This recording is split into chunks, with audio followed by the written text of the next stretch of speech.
In nomine Patris et Filii et Spiritus Sancti. Amen. Shalom, Aleichem.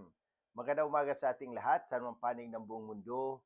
Mga nakikinig at nanonood ngayon, atin naman pakinggan ang mabuting balita ng Panginoon ayon kay San Marcos.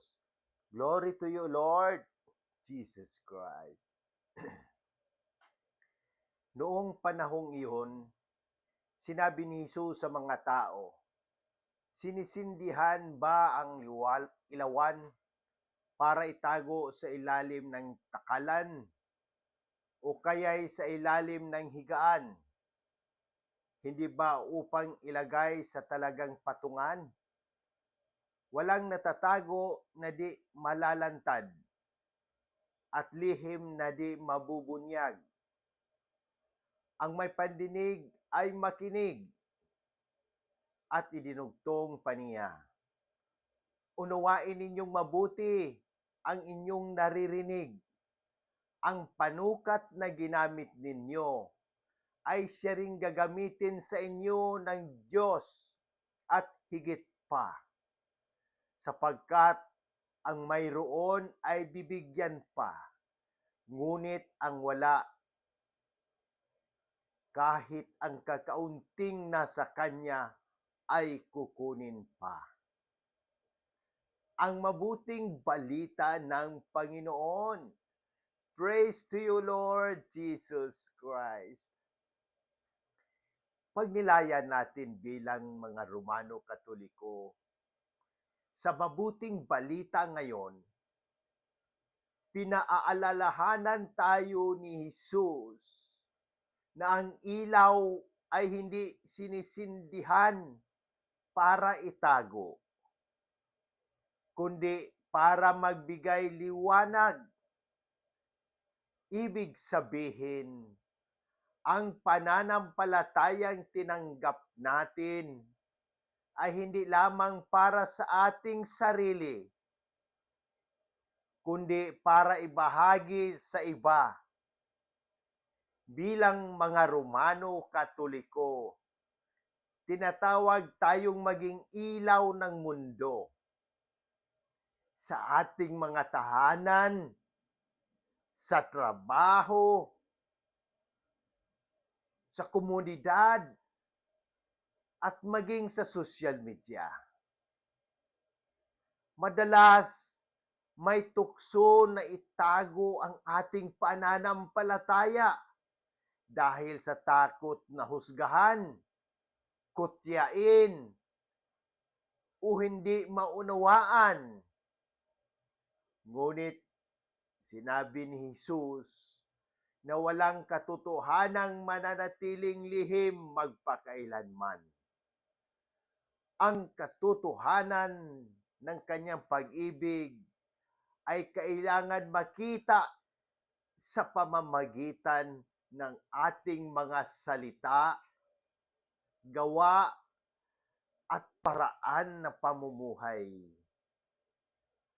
Ang paalala rin ni Jesus tungkol sa panukat ay hamon sa atin kung gaano tayo kabukas palad sa pagmamahal, pagpapatawad, at awa.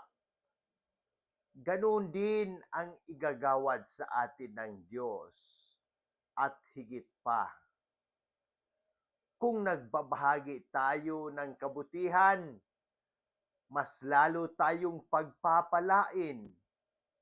Ngunit kung isinasara natin ang ating puso, tayo rin ang nawawalan. Sa panahon ngayon na puno ng ingay, maling impormasyon, at galit, napakahalaga na maging ilaw tayo ng pag-asa. Isang simpleng ngiti, isang dasal, isang tulong, o isang salita ng pag-asa ay maaaring maging liwanag sa dilim na pinagdaraanan ng kapwa. Hinihikayat tayo ng Ebanghelyo na huwag matakot. Ipakita natin si Kristo sa ating buhay. Kung tunay na nasa atin ang kanyang liwanag, kusa itong magliliwanag. Manalangin tayo. Panginoong Hesus, salamat po sa iyong salitang nagbibigay liwanag sa aming buhay. Tulungan mo po kaming maging tapat na saksi ng iyong pag-ibig sa salita at sa gawa. Ipinagkakatiwala po namin sa inyo ang lahat na may karamdaman. Ipagdarasal po namin ang agarang paggaling ni Monsignor Ismael, Padre Arnel, Padre Ayan, Padre Lorenzo Boots, Padre Cesar, Raul, Jonah, Rachel Kay, Adila, Fatima, Raymond Lawrence, Faith, at ng aking buong pamilya na nagdarasal nito. Pagalingin mo rin po ang lahat ng nakabasa, nakikinig at nanonood na may karamdaman sa katawan, isipan at espiritu. Pagpalain mo po ang lahat ng kaparian, ang aming Cura Paroko, si Diocesan Administrador Monsignor Claro Caluya, ang aming mahal na Santo Papa Leo XIV. Gabayan mo po ang pamahalaan ng Pilipinas upang mamuno ng may katotohanan at malasakit. Ipinagdarasal din po namin ang mga pumanaw na sina Papa Francisco, Monsignor Hermas, Pempe, Ferdinand Pasitat, Dante, Edwin Obispo Jose, Maria Catalina, Jerry Burado Jr., Padre Joseph, at ang lahat ng mga kaluluwang ipinagkatiwala namin sa iyo. Naway pagkalooban mo sila ng walang hanggang kapahingaan sa pamamagitan ng intersesyon ng mahal na Birheng Maria. Iligtas mo po kami sa lahat ng unos, kalamidad at kapahamakan. Amen. In nomine Patris et Filii et Spiritus Sancti. Amen. God bless.